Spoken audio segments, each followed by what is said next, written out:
Recession and rhetoric, the debt and division. The government's fighting on all fronts. But what does Wednesday's budget have in store? Divided? Extreme? The Prime Minister thinks we ignore the risks at our peril. We must face down the extremists who would tear us apart. There must be leadership, not pandering or appeasement. Because he's spineless, hopeless and utterly shameless.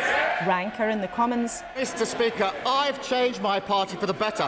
He is being changed by his party. An unapologetic former Prime Minister. Tommy Robinson was described as a hero in front of you. Why didn't you speak up? I do hereby declare that George Galloway is duly... And a return for one of the most controversial men in British politics. All politicians are grappling with divisions. There are fears, some exploiting them too. But one of them this week has a real world, not a rhetorical task.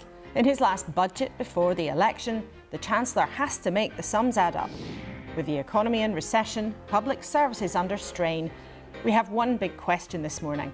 Does Jeremy Hunt have anything in his red box to bring you some cheer? Who better to ask than the man himself? The Chancellor is with us live. Last year, he promised parents much more free childcare. Bridget Phillipson for Labour reckons that plan doesn't add up. And another parent, another child. Mariano, Janin's daughter, Mia, took her own life after being bullied at school and online. We'll hear how he wants to prevent other parents' heartbreak.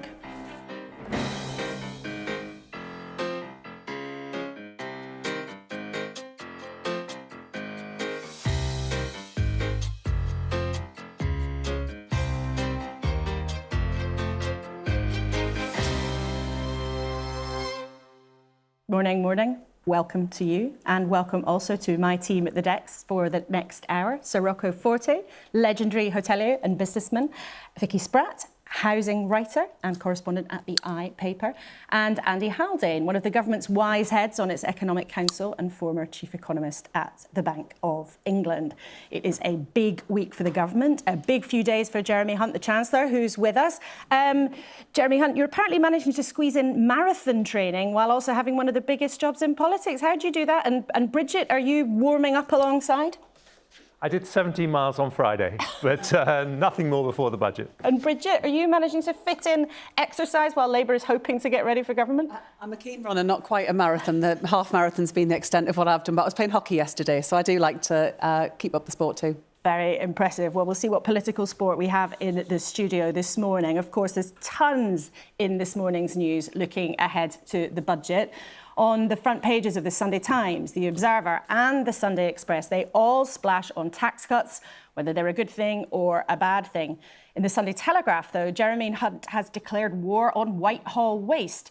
Now, that's a pretty familiar promise from ministers, but we'll hear what he has up his sleeve in a few minutes' time. And on two of the tabloids, there is a royal double act. The Sunday Mirror has another story about Prince Andrew's links with Jeffrey Epstein. The Sun on Sunday says that the Queen is off on her holidays. Well, Jeremy Hunt, our main event this morning. Andy Haldane, you have observed and watched so many of these events. What do you want to hear from Jeremy Hunt today?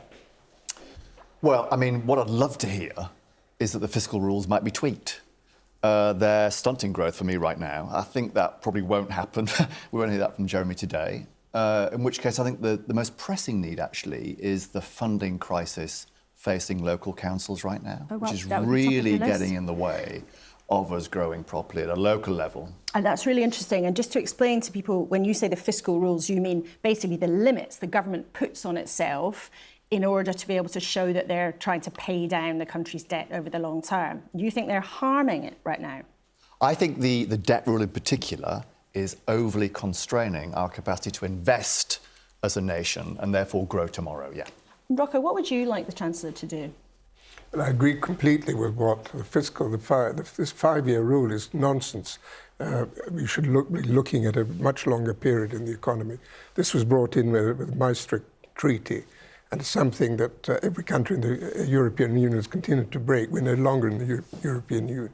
We no longer need to follow it. But the budgets are about putting things out of a hat, which I don't like. It should be about creating a long-term view of how to grow the economy. One quick win, though, would be the tourist tax, abolishing the tourist tax, which is costing the economy about 11 billion a year, and also the Treasury of 2.5 billion a year. The short-sightedness at the Treasury and the OBR is stopping this happening. Well, we'll see, and we'll see what the Chancellor says about that. I know you and other businesses have been campaigning on that, so tourists could be still getting duty-free to encourage them to shop here in the UK. Vicky, what would you like to hear Jeremy Hunt say today? Well, over the last few weeks, we've heard a lot about what he may or may not say as people in Westminster keep briefing against each other, or perhaps they're testing policies, I don't know. But I have to agree with Rocco and Andy. I think the debt rule is probably harming us right now, and I'd like to hear about some spending, particularly in infrastructure, particularly in housing. As part of my work, I travel around this country. People cannot afford to pay their rent. There are homeless families, the number of which are rising. And if we had enough social housing, we wouldn't have that problem, and we wouldn't be spending so much on housing them, and that wouldn't be bankrupting local councils. OK, all three of you, thank you very much for now. Really interesting there, because you're not coming from the same political spectrums, but you all agree that the rules the government's living by, maybe it's time to have a look at them. But what the Chancellor has been briefing and then saying yes and then saying no and then hinting yes and then hinting no is about tax cuts. Since the turn of the year, there has been something of a political pantomime over whether or not the government's going to find the cash to cut taxes. Jeremy Hunt compared himself to Thatcher's tax-cutting Chancellor Nigel Lawson at the beginning of the year in January. But by February, he was sounding a little bit less sure.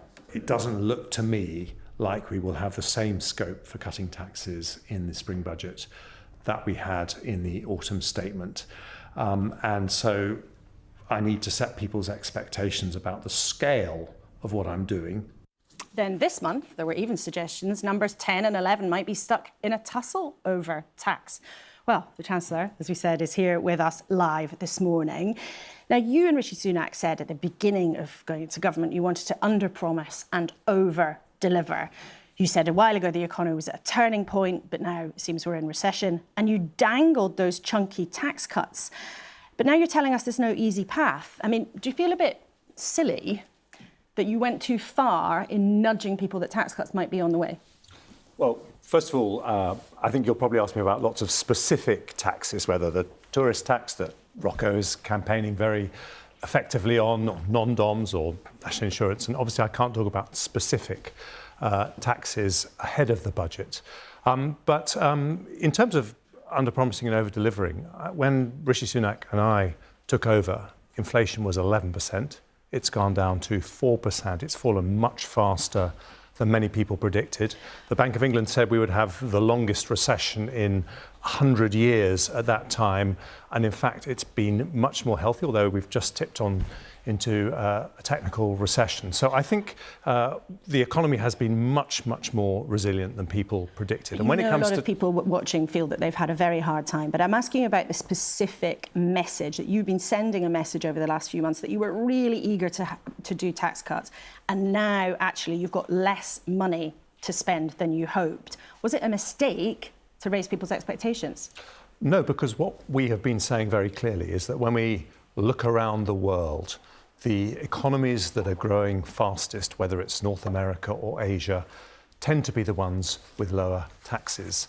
And we want that to be the case for the UK as well. But we've always said, and we've been very consistent, that we would only cut taxes in a way that was responsible and prudent.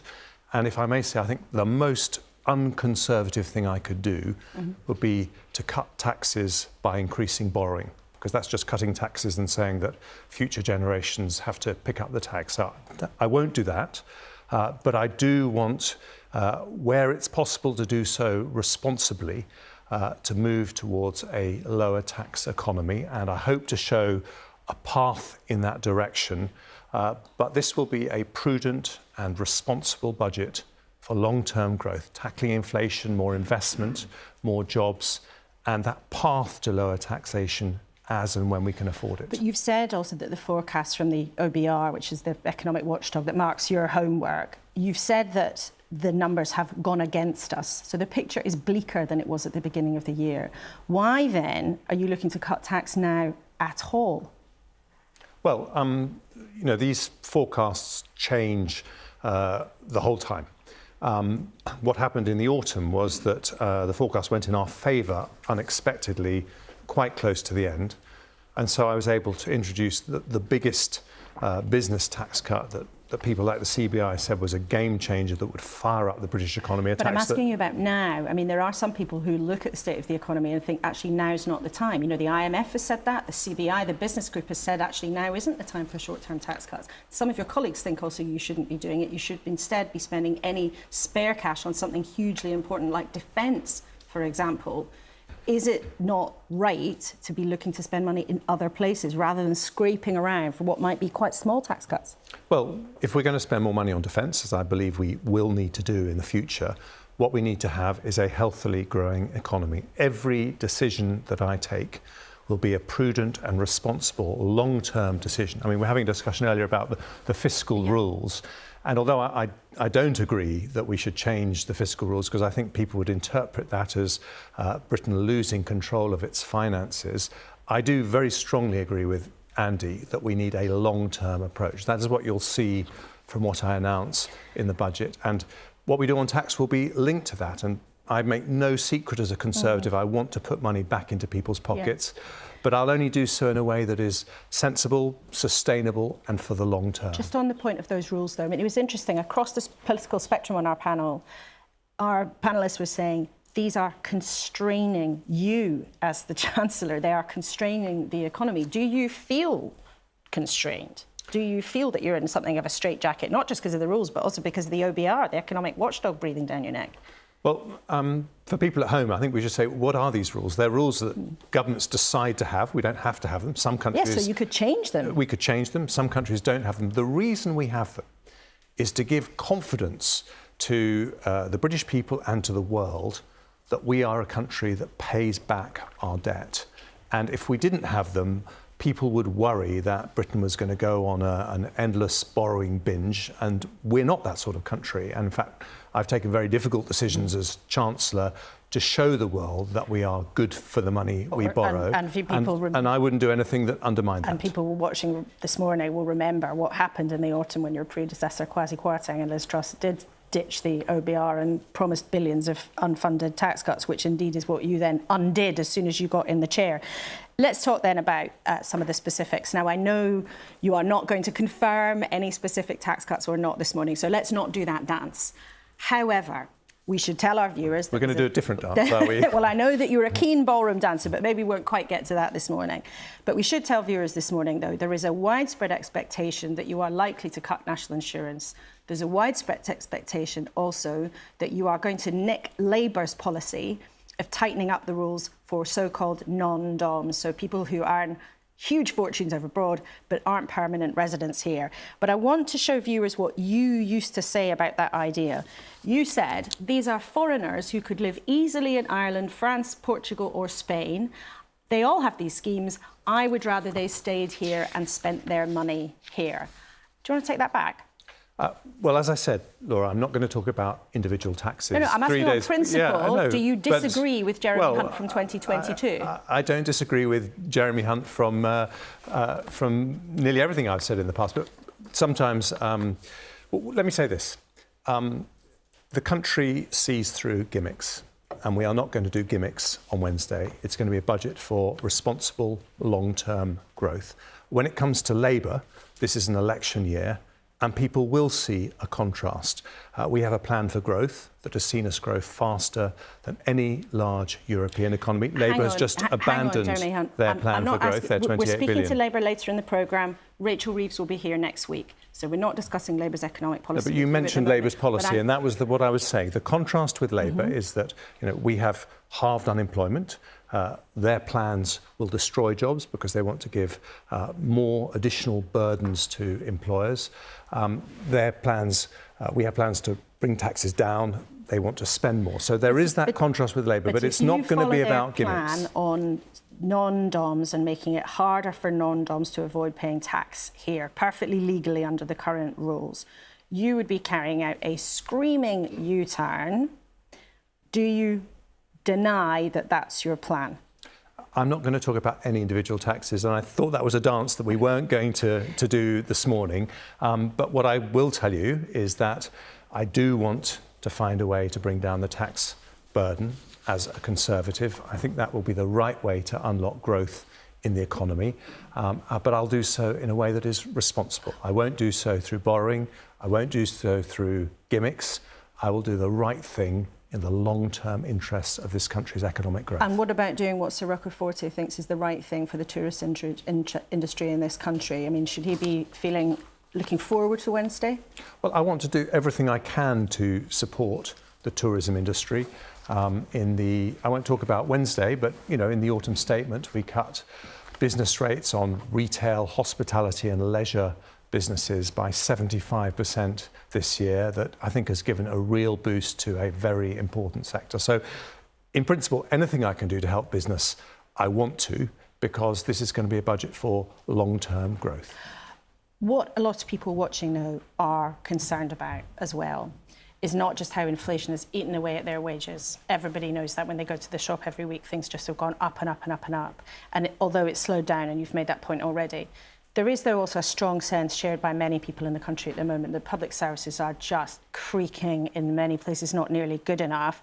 And maybe, if you have any spare cash, that's where money should go. Jonathan Hughes, one of our viewers, has said to us, Joe and Jill Citizen do not want lower taxes. They would rather that services of all sorts are provided and improved. What do you say to him? Well, what I say to Jonathan is I think what most people want is better public services and a lower tax burden. It's the old thing, isn't it? Can we have European public services and American levels of tax?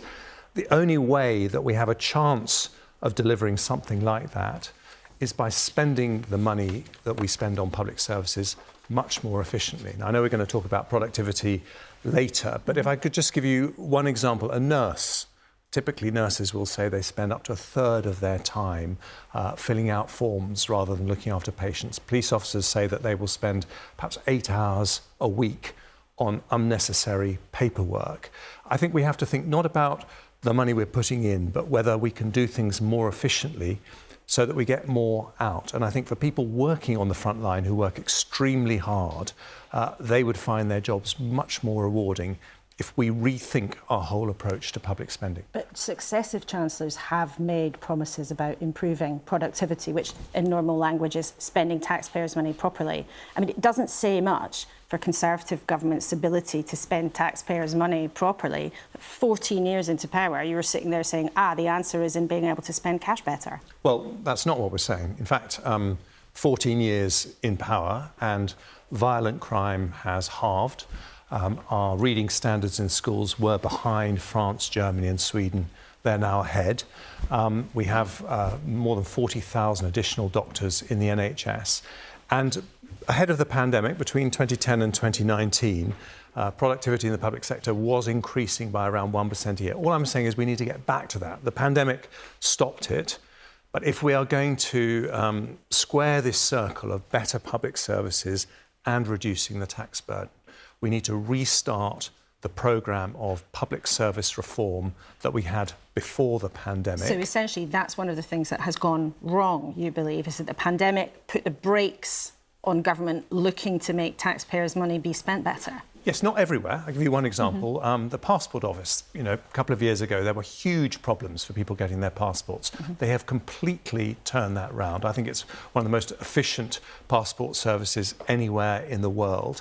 And, when you make those kind of changes, it's more rewarding for the people delivering those services, it's much better for the public, and it's cheaper for taxpayers. And that's what we have to restart. And that's why improving the way we spend money, the efficiency of money, is going to be absolutely key if we want to reduce the tax burden. Let's talk then about the efficiency of a plan that you announced at last year's budget to huge fanfare, plans for childcare in England. Now, you said that working parents would get 30 hours of free childcare for under fives by September, 15 hours for the under twos, just in a matter of weeks.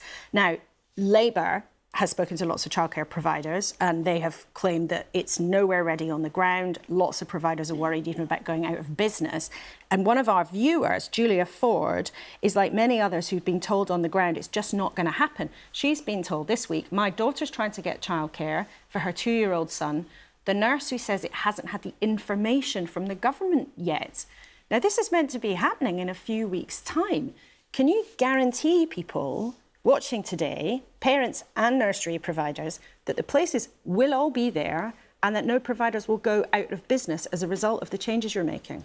Well, I believe we are on track. It is obviously, it's the biggest expansion of childcare in a generation. What we said in the budget a year ago was that we would expand the 30 hours of free childcare to every parent when the children are 9 months or older. That is a huge change, and particularly for women, it means that many women will be able to go back to their jobs without interrupting their career. But this is the point, it's a big change. It may mean that we need to employ 40,000 more people in the sector, and that's why we're bringing it in stages. So the first step is 2-year-olds in April.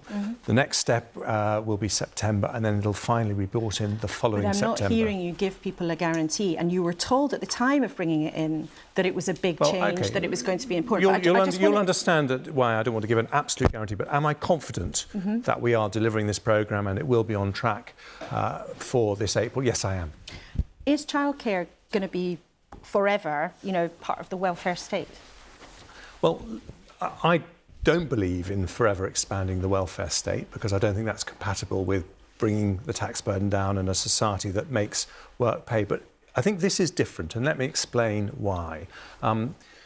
If we are going to have a model for growth in our economy that is not based on unlimited migration, but is based on increasing not just GDP, but GDP per head, then we need to... People are in better jobs, they're earning more rather than just having higher numbers. Exactly. If we're going to change that model, then we need to break down the barriers for the around 10 million adults of working age who are not in work.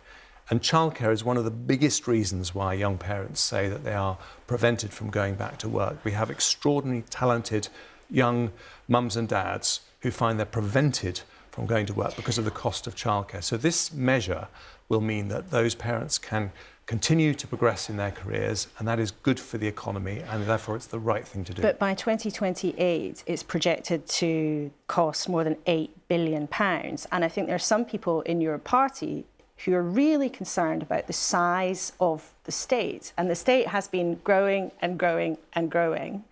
Is it really a good idea? Is it compatible with your ambition for us to be a lower tax country if you keep growing what the state offers?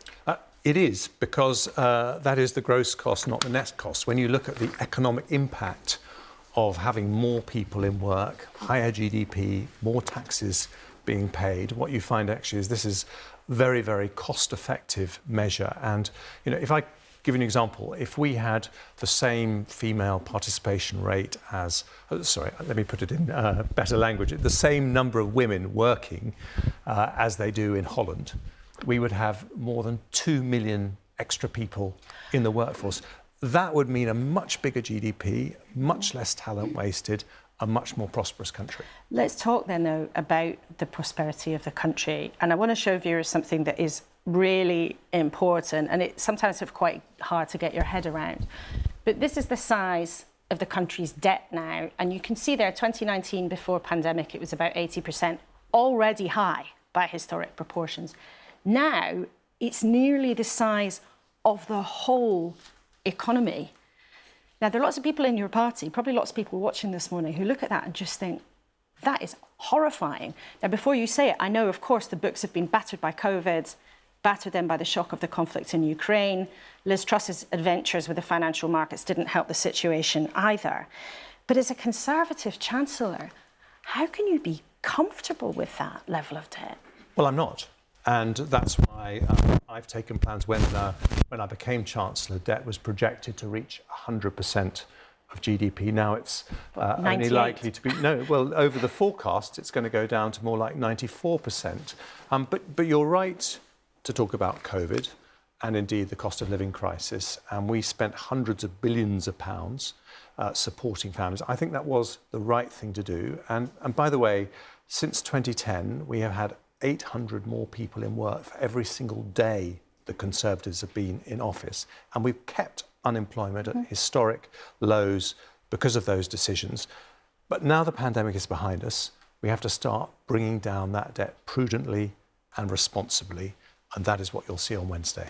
But when you talk about bringing down the debt, by the end of the 5-year forecast, where you try to avoid the technical term, by the end of the 5-year period for which you produce numbers, it's only projected to be coming down by a whisker. Do you think that perhaps you need to do something much more radical to confront the scale of that?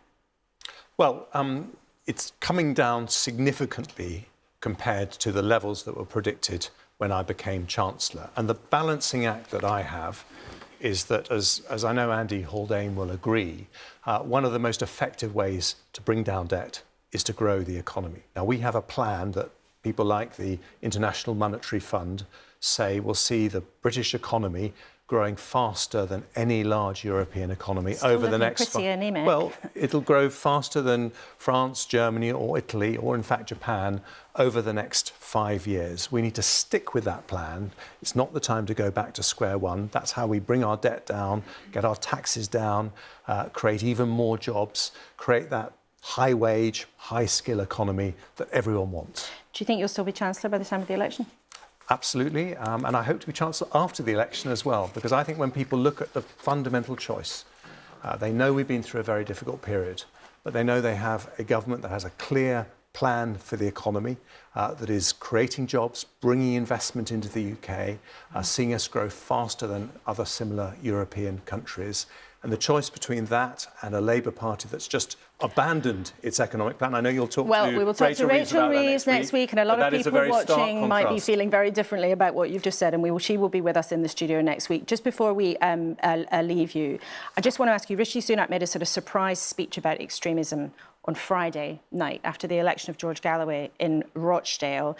Now, this time last week, the former Conservative MP, Lee Anderson, was booted out of the party for comments which many people believed, and we heard in this studio, were Islamophobic and anti-Muslim. The former PM, Liz Truss, turned up at an event with him a couple of days ago. If she was happy to appear alongside him, even though he's been booted out, should she face some sort of consequences too? Well, look, that's a matter for the Conservative Party. What I would say, I think, yes, I know, but I think the Conservative Party has been very clear and decisive. What Lee Anderson said was wrong. It was interpreted by many people as fueling anti-Muslim hatred and divisions, and he was given the chance to apologise. He didn't. We took very clear action. So I think people know where the Conservative Party stands. OK, Jeremy Hunt, Chancellor, thank you very much indeed for coming in today. We'll see what happens on Wednesday, and good luck in the London Marathon. I don't know if that's easier or harder than delivering a budget at a time like this. That's good luck in the budget as well. Let me know what you think as well. You know we all read your messages, every single one of them, and we sometimes use your questions, as you've just heard. You can email us, kuenssberg@bbc.co.uk, or if you're social media inclined, you can use the hashtag BBC Laura K, or you can follow us on X or Instagram or all over the place. Right, you three, I'm sure you were listening carefully. Andy, I've got to come to you first, because I know you will have been marking the economics very hard. What did you think? Well, look, I mean, Jeremy was dealt a terrible economic hand. And overall, he's played it well. We had instability, now we have a degree of stability. Public sector improvements in productivity, fantastic. How many times have you heard that? Quite a lot. Will it move the dial economically? Not really. Childcare, terrific. We have a big problem of people not participating in the workforce. 8 million people not participating. Anything that helps that is to the good. But listen, is there enough there to think this will be the thing that gets growth going, that pays debt down? The only way of paying debt down is getting the economy going? Not really, that's not there. People are still feeling poorer, and they're feeling poorer, Laura, because they are poorer. The tax take is going up, not down. Monetary policy is getting tighter, not looser. And all of those are big headwinds for growth that make me think this is another year of sogginess. Rocco, you consider yourself a proper Conservative. You know, you used to give money to the party, you don't now. But do you think Jeremy Hunt, from what you heard, is going to give you a proper Conservative budget? No, certainly not. I mean, it's completely underwhelming, actually, what he's said.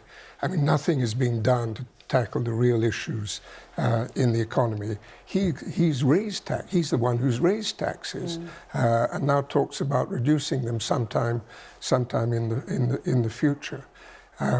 And this thing of growing, they talk about growth, Labour talks about growth, but everything they're doing is contrary to creating growth in the economy. You don't grow an economy with higher taxes. And you've got to grow the economy at a faster pace than the norm. And that's the way. You don't repay the debt, it shrinks as a percentage of GDP. I mean, we repaid the last World War's debt of about 10 years ago. It's not something you do overnight. I mean, that's one of the things, Rachel Reeves on the other side would say, actually, the economy is a bit like it was after the Second World War with the levels of debt. But Vicky, you were listening carefully, and I know housing is your particular interest. I'm not sure there's going to be anything in the budget about housing. What did you think of what you had to say? It doesn't sound like it, does it? But I think you need to see housing in the same way that the Chancellor was describing childcare, as essential infrastructure. If you invest in it, you free people up to do other things, and you can then grow the economy. There was a study out last week that found that building just 90,000 social homes could boost the economy by 50 billion, because you're building, you're creating jobs. That's good for GDP. There's no suggestion that there will be anything on that, and that's also not currently a Labour policy either. So Labour isn't doing that for you either, in terms of your hopes. But talk about efficient public spending. In the years of Conservative government that we had, the housing benefit bill has grown because we don't have enough social housing. We now spend more on housing benefit than we spend on most government departments. Doesn't sound efficient to me. Andy Drucker? We've built 120,000 homes a year. Over the last few years, and we've let in net 1.4 million people over the last 2 years. Where are they going to be housed? There's a complete contradiction in terms, and the planning rules need to be changed. There's 3,000 pages of regulation if you want to follow, if you want to develop. A lot of it contradictory. Nothing has been done to touch that. The other issue is the race to net zero. That's putting a huge load on the economy and actually making the lives of poor people much more difficult because what they're spending on energy is a huge portion of their income. Andy, do you have any sympathy, though, for the government? I mean, as you said, they've been dealt a very, very difficult hand. You've also then got the activities of the Bank of England, which, your former employer, I know you don't always take that rosy a view of what they've been up to. Look, the fundamentals of the UK economy aren't as strong as any of us would wish, right? And what's happening now on both monetary policy and on the fiscal front. So layman's terms, monetary policy, what are we talking about? Interest rates, fiscal policy, tax and spend. There we go. Neither currently are really helping. They're currently now becoming a headwind to growth rather than a tailwind. And that's why it's about back to fundamentals, right? So getting people into work and making them more productive in the world of work. I mean, something not discussed at all today, indeed not discussed much at all in public discourse, is the skills agenda. Mm-hmm. The biggest single break on business right now, I'm sure Rocco would tell you this, is too few people with too few skills. We've heard nothing about skills, and that's a big gap if we are to get growth going. Rocco, how much of an issue is that for you as an employer? I mean, I know you've got lots of businesses all over the world and 2 big hotels here in the UK. How hard is it for you to get the right people? Well, it is difficult. It's particularly difficult immediately after COVID. But looking at Brown's Hotel, for example, only 27% of the workforce is British. 27% of the workforce is British. Balmoral in Edinburgh, 37% is British. The rest are all foreigners. So there's a sort of reluctance of English people to come and work in the industry. And people say it's a question of low-paid jobs and so on. I mean, I was saying earlier, chambermaids at Brown's are earning $34,000 a year, which is the average wage across the country. So it's not just that. There's a reluctance of English people to come into the industry. Maybe that's the industry's fault. Perhaps a reluctance, but I was in Grimsby recently on a story, and somebody there was saying that they'd love to get the young people in the area into work, train them up to work in construction, for instance. There isn't a college in Grimsby, or even near Grimsby. The nearest one, they were saying, is in Norwich. So that's, as Andy was saying, the skills gap and the fact that people aren't getting the kind of training they need. Vicky, just when we're closing our time on this section of the programme, but if you think for people watching at home, people have had a really rough time. A lot of people have found it very hard to make ends meet in the last few years. What do you think people who've really struggled will make of what Jeremy Hunt had to say this morning, that the economy is on the way to getting better? There's a sort of sense that it's on the never, never, it's always being promised. I think they'll know it's not true for them, because inflation might be falling, but things are still much more expensive than they were a few years ago. And particularly housing costs. Rents are actually still rising. They're still inflating. We may have reached the peak of rent inflation, but people know because they're seeing their outgoings get bigger. 1.5 billion people coming off fixed rate mortgages onto higher rates this year. They won't feel like things are getting better for them. OK, all three of you. Really interesting to hear your insights about Jeremy Hunt's interview with us this morning. We will see what Wednesday brings. And as we said, we'll have Rachel Reeves here with us next week. Now, I know you will all remember the powerful words from Esther Jai, the mum of Brianna, who was killed by 2 other teenagers who planned their attack on messaging apps and had taken inspiration from the dark web. Esther's interview with us has stirred up a big and important conversation about how to protect kids online. She even spoke to the Prime Minister this week about her campaign to stop under-16s getting their hands on smartphones. But sadly, Esther is not the only parent who believes their child was put in danger online. Mariano Janin's daughter, Mia, took her own life in 2021 after being bullied by boys at her school in real life and online. Mariano now believes there should be a specific new law on cyberbullying to protect others in the future. Mariano's wife also passed away from an illness a few months after Mia died. I met Mariano recently and he shared his family's story. Mia starts school the beginning of March 2021 after the second lockdown,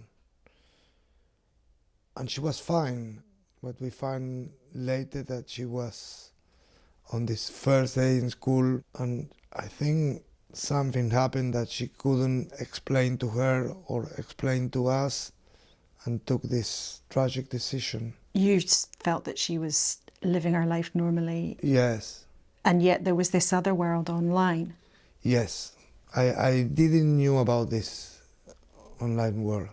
What kinds of things then were being said? What kinds of things literally, were happening? They say that she was bullied. We found a screenshot of her saying that she was prepared to be badly bullied, naming the kids who were bullying her, and this time then we found that apart from these kids it was a big group of boys as well, and it was a terrible time for me and for my wife. And what about the messages that the boys were sending then? What happened to them and what do you believe the school did? They organized in the school an assembly and asked the kids to delete the messages.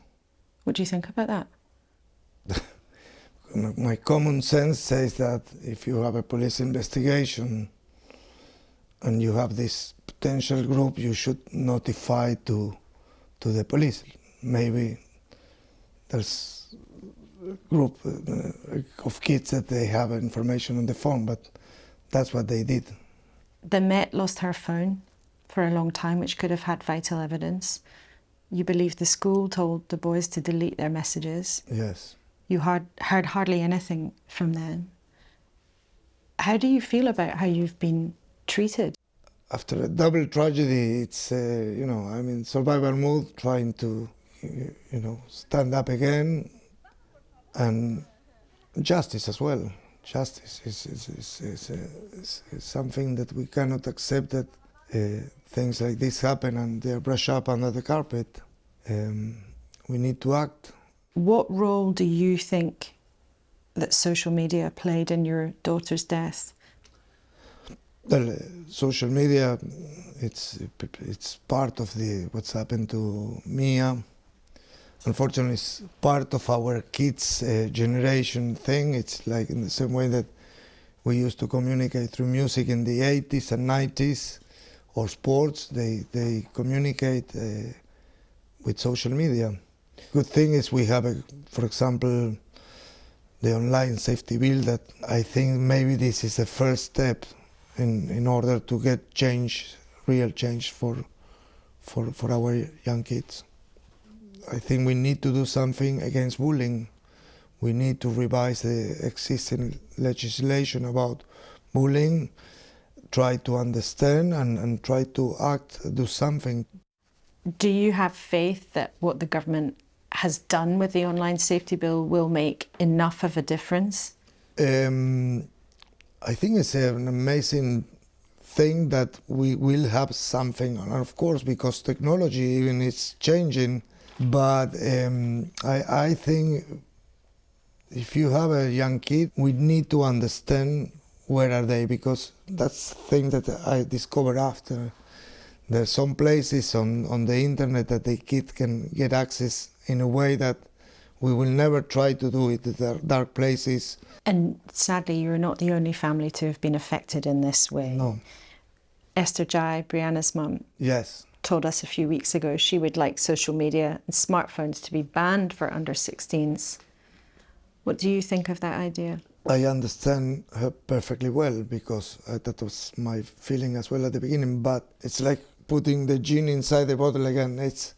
We need to learn to live with this technology, but this is happening globally. It's not only in England. I'm sitting here in London, probably at the same time we have another parent doing the same in Milano, another one in San Francisco, in Buenos Aires. This is one of the bad consequences of this. The government said that schools shouldn't allow kids to have phones. They will have a phone anyway. It's like this, they will hide the phone, and it's not the way. They need to learn to use the phone responsibly, in a responsible way, and we need to have the social media servers with some kind of, responsibility as well. How much does it matter to you to try to change the situation? I know there's still lots of young people suffering, and this is something we are, in a good country, in a modern society. We shouldn't have our kids dying for this stupid matter or subject. Mia was always asking questions. She was always curious. She was. She wanted to understand everything. Yes. In the world. Do you think you will ever be able to understand why this happened? I think I can accept what happens. I don't think I will understand. I accept it's happened to me. I just live in an empty house with a small dog. I used to have a home with a wife and a daughter. I accept that's my reality. I cannot escape from this. And let's finish with the happiest memory. What's the happiest memory of the three of you?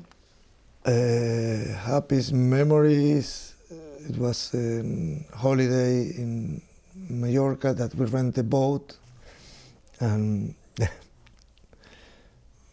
I just give the wheel to Mia, and my wife was sitting on the back and trying to stand up, and Mia, and they start to laugh, both of them. It was, I have lots of beautiful memories with Mia and Marisa. Mariano, thank you so much for speaking to us. Thank you to you, Laura, and thank you. Mariano, Janin there. Well, since our interview, the Met Police have told us they have now found a missing SIM card and phone belonging to Mia and are arranging their return to the family. Her school, the Jewish Free School in London, said all the information they had was handed to the police and said the coroner's report wasn't a reflection of how things are at the school today. But if you are worried about bullying or mental health or any of those issues, there is lots of information on the BBC Action Line online. You can see the address there on the web. Well, listening to that was Bridget Phillipson, who hopes to be the Education Secretary if Labour wins the election. You heard there Mariano Janin say he'd like there to be a specific new law on cyber bullying to stop other children suffering in the way his daughter did. Is that something you might consider? We would want to work with the families who've experienced bereavement to understand what's going on, the challenges that we face and how government can address that. And, you know, listening there, and I've also heard Brianna's mum Esther in recent weeks as well, it's almost impossible to understand the scale of their pain, the suffering that they have experienced, but also I think the real dignity in which they have demonstrated how they want to be a part of the change and how we make sure we do keep children safe, both online and in school. And I think what we heard there demonstrates why, yes, it's about the online world, but it's also about what we can do to keep children safe in school. And I've been talking this week about how we do need to take action, especially where it comes to issues such as misogyny and sexism within our schools, and how we can support young men to be part of that solution, not simply part of the problem. But there was there from Mariano a specific suggestion about a cyberbullying law, and also the measure that Esther Jai suggested a few weeks ago about refusing access to social media for under 16s. Now, your colleague Peter Kyle was with us that week and he said actually that Labour had an open mind on that issue. Have you come to a decision over whether or not you would consider extra changes to the law to protect kids online? As Peter has said, we would want to work with families on this and look at all the evidence around what needs to change. You know, it did take a very long time for the Online Safety Act to come into effect. We think it was too slow. We still think there are problems there, but we want to make it work. We want to make sure that children are protected online. And also, I believe that, you know, how we support our young people so that they've got the skills that they need to navigate this world. I think, as we just heard there, it's hard to turn back the clock, and there is real potential as well where it comes to technology in terms of how we can support children's learning and development. But I think all parents absolutely worry about making sure that children are protected, and I think parents worry about making sure they know what's going on. And what we've seen, I think, as well in recent weeks about what more needs to happen in terms of access to the dark web is another area that we need to take action on and to consider. OK. Let's talk then about childcare and the government's plans for childcare in England due to come in a few weeks. Now, we asked Jeremy Hunt whether or not he could guarantee that this was going to be ready. We know from some of our viewers that it doesn't appear that the plans are going to be ready. What did you make of what he said? Well, what we heard from Jeremy Hunt was a failure to guarantee that parents will be able to access what he promised a year ago. So a year ago, I was pushing Jeremy Hunt really hard on childcare. He rushed out this commitment that was a pledge with no plan to make it happen. And now it's working parents who in the weeks and months ahead, when they go and try and access those places that have been promised, will discover that they just can't be delivered in the way that he set out. And what was also rather peculiar, I thought, about what he then went on to say, he seemed to almost not like his own policy and regarded it as some kind of extension of the welfare state. I believe that childcare and early years education has to be a central part of how we support parents, but also, importantly, how we deliver life chances for children. And the bit that's missing from what the government has been talking about alongside places is how we get really high-quality provision alongside that. But your plans, though, on childcare are currently still a bit of a mystery. So if you win the election, will you promise parents the same amount of childcare that the government has? Well, I don't want to see parents losing out, but lots of parents are not going to get what has been promised to them. But that's not my question. My question is, what would you do? So, yes, the government seems to be struggling to actually fulfil the promise that they made, but it is a big change, and they are, you know, as Jeremy Hunt was saying, they are doing their best. So how much provision will Labour guarantee for parents watching this morning? So what I've set out is how I want to deliver a reformed childcare system from the end of parental leave to the end of primary school. The first step along that will be universal free breakfast clubs in every primary school, because I think all parents with children at school know that your childcare issues don't end when children arrive at school. That would make a major difference. That would be a real transformation, not just in terms of children arriving at school, getting a meal as they arrive, but also the educational benefits but I'm asking you on childcare, because you're criticising the government, saying their plans won't be completely ready. But what will your plans be? Because the government's been clear on this. They're promising 30 hours free for all eligible families with children under 5 by September 2022. Well, they're promising a lot that parents are going to discover isn't there. But what's your promise then? Because Absolutely. You're happy to criticise them for not fulfilling their promise, but what will your promise be? So they've rushed something out and there's no way to make it happen. I am determined that a Labour government will be different. That's why I've asked Sir David Bell, who was previously the Chief Inspector of Ofsted, to lead Labour's early years review. So what I've asked Sir David to look at is how we make sure we've got the places that are there, the big challenge that we're facing at the moment, and how we drive up standards, better integrate early years education into the school system But then you overall. can't And tell us then- alongside that, breakfast clubs in our primary schools as well, because childcare isn't just about our youngest children, important though that is. I think that's a what you're big saying to first viewers step. this morning, though, is that you are happy to criticise the government for them having difficulty in achieving their plans, but you're not ready to say yet what your actual plans will be. What I'm saying to your viewers this morning is that if I'm Education Secretary in the next Labour government, early years education and childcare will be my #1 priority. It is essential that we get it right. That's why I've asked Sir David Bell to lead that work. I'm not going to make the same mistakes the Conservatives have made, rushing something out without a plan to make it happen. Jeremy Hunt himself said you need tens of thousands more staff. He said, well, where on earth are they coming from? That's what we need to get right. But would you get more money from Rachel Reeves to spend on it? Because a lot of people in the sector say, actually, you just need more cash. To get more people, to get better staff, you just need more people and more cash in the system. Will you get more money from Rachel Reeves? Well, Jeremy Hunt announced more cash, and then it's not going to be possible to spend it in the way that he intended because we don't have the places. But do you think you will? Will you have more money to spend on childcare? Because Rachel Reeves, whenever she's near a microphone, tells people how tightly she is going to keep control of the public finances. Well, we do have more money to spend on childcare through the delivery of breakfast clubs that we will deliver in every single primary school. So that is a very big difference between what we would do from government and what we see right now. But alongside that, I am determined that we deliver a much, much better early education system for our children. It's right for the economy, of course it is. We had these commitments last year in the budget that connected to economic growth, and there is a strong argument about economic growth and the impact of childcare, and Rachel Reeves is very clear about that too.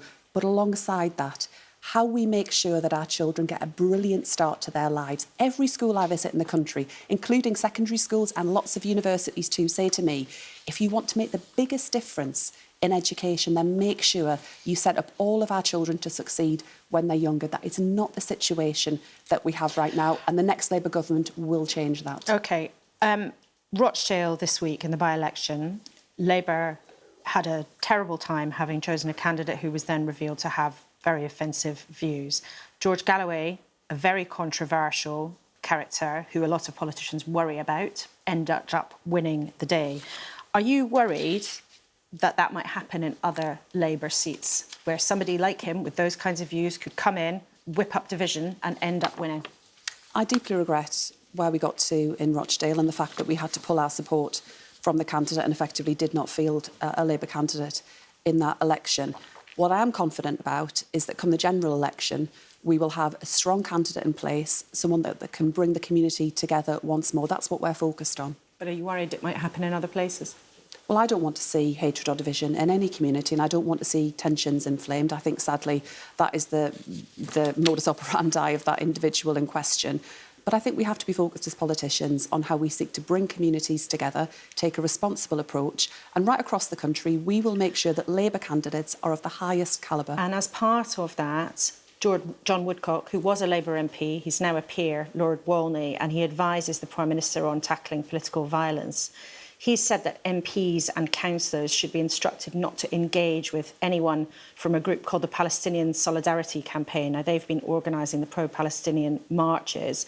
One Labour MP, John McDonnell, has spoken at some of those, at one of their vigils. Another Labour MP, Absana Begum, was pictured with them at the Labour Party conference back in October. Is John Woodcock right to say that MPs should cut any links they have with that group? I agree that MPs need to take care in terms of the associations that we have with individuals or organisations. But I do think, however, it is important to stress that the right to protest is an important fundamental right in our democracy. That does mean that people will take part in marches or protests where politicians might not agree, but that is the beauty of our democracy. That's something that I think is really precious. OK, Bridget Phillipson, thank you for coming in and being with us in the studio this morning. It's always great to have you with us. We are racing towards 10 o'clock. It always flies. And we have been talking this morning about what, if anything much, Jeremy Hunt will be trying to tempt you with in Wednesday's budget. He told me his watchword is prudence. I do want, where it's possible to do so responsibly, to move towards a lower tax economy. And I hope to show a path in that direction. But this will be a prudent and responsible budget for long-term growth, tackling inflation, more investment, more jobs, and that path to lower taxation as and when we can afford it. You told us what you thought. Jenny Walton emailed in to say, I have heard it all before. Responsibility, prudence, sticking to the plan. I feel no confidence that anything will change. Paul in Liverpool said the Conservatives have broken this country. The NHS broken, immigration broken. Call a general election. A strong view there. Roger, though, said Hunt was very believable and sensible. He is a very good, safe pair of hands. Labour will make things worse, not better. So, a range coming into our inbox. Let's see what our desk make of it in the last few minutes of the programme. I wanted to just ask about budgets and chancellors. You know, we've often had these sort of big figures, you know, Gordon Brown's big clunking fist, or Ken Clarke with his cigar and his whiskey, or, you know, Nigel Lawson with his big swaggering tax cuts. Andy, you know Jeremy Hunt and Rachel Reeves both well. Can you tell us something we don't know about them? Do you think they're the characters for the moment? I've probably got to tell you anything you don't already know, Laura. I mean, they're both serious people, and these are serious times. That's a good thing. But look, the economy needs some sprinkling of fairy dust right now, does it not? It needs its mojo back. And that calls, I think, for a bit more. And I know where it exists, by the way. It exists in the regions and nations of the, not Whitehall, Westminster, it's out in the regions and nations. Liberating them would liberate growth. Well, if Andy Burnham was here with us last week, I'm sure that he would agree with you. And Rocco, do you think there's enough fairy dust around? As Andy said, we need a bit of mojo and fairy dust? No, certainly not. There's not a clear sense of where to go, and that's a problem. A lot of people, with the freezing of the tax thresholds, a lot of people are going to be paying more tax who shouldn't be paying those levels of taxation. I've met the Chancellor a few times, but I mean, he would classify in sort of Margaret Thatcher terms as an arch-wet. He's not someone who's prepared to take on the Treasury or the OBR, which is the most ridiculous invention of George Osborne's. So that's what it needs. It needs a bit of radical change of the way the country is run and the approach we take to running the country. Everything's now about what government is going to do for people. If you left people with more money in their pockets, then they might be able to do for themselves. Vicky, where's the magic dust going to come from? I don't think it's going to come from Jeremy No Gimmicks Hunt, as we heard from today, or Rachel Reeves, who's in an interview this weekend talking about how she was taught to balance the books at the kitchen table. They're both trying to seem sensible, like safe pairs of hands. And that's partly, I think we have to remember, because there's an election on the horizon, and both parties would like to win it. And fairy dust might not win an election. But it's interesting, though, isn't it? Because safety is something attractive, and politics isn't always like that. You know, the parties perceive being a safe pair of hands as an advantage. In other eras, actually being a bit more exciting as being an advantage. But they're responding to what happened with Liz Truss and Kwasi Kwarteng, who took a risk that really backfired. Well, it certainly did in glorious Technicolor. You have given us lots of fairy and magic dust this morning. You three, thank you so much indeed for coming with us on this important morning in the studio with the Chancellor ahead of his big budget on Wednesday. A big thank you to Vicky Spratt, Rocco Forse and Andy Haldane. A huge thank you, of course, to you for watching our budget warm-up. Wednesday might not be a vintage day. Maybe there won't be much fairy dust because the country's balance sheet was battered by COVID and then the conflict in Ukraine. So it will not be a moment when the Chancellor will have many tasty morsels to tempt you with. The economy has been as stuck as the Tories are in the polls. Numbers 10 and 11 have a chance to try to budge both sets of numbers this week, but that is a tall order. Next Sunday, as we've said, the woman who's after Jeremy Hunt's job, Rachel Reeves, will be here. So do send us your questions on her plans for the economy. You can catch anything again on iPlayer or catch me and Paddy O'Connell later on BBC Sounds with this Sunday's newscast. Or I'll see you back here next Sunday, same time, same place.